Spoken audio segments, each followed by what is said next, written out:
ఈరోజు మా breakfast recipe వచ్చేసి ముందు రోజు నైట్ నానబెట్టుకున్న ఓట్స్, చియా సీడ్స్ మిల్క్లో వేసి నానబెట్టేసాను. అవి ఫ్రిడ్జ్లో పెట్టేసి మార్నింగ్ లేచిన తర్వాత అందులోకి బాయిల్డ్ మిల్క్ కొంచెం యాడ్ చేసి కట్ చేసి పెట్టుకున్న బనానా పీసెస్ అలాగే యాపిల్ కట్ చేసి వేసాను.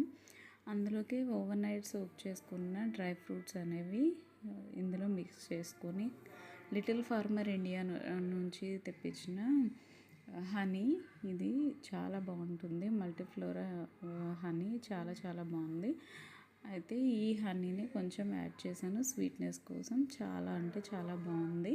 సో ఓవరాల్గా ఈ రెసిపీ అయితే చాలా టేస్టీగా ఉంటుంది, అలాగే స్టమక్ ఫుల్గా ఉంటుంది. ఇది ఒక్కసారి ట్రై చేసి చూడండి. నచ్చితే తప్పకుండా లైక్ చేసి, షేర్ చేసి, సబ్స్క్రైబ్ చేసుకోండి. Thank you.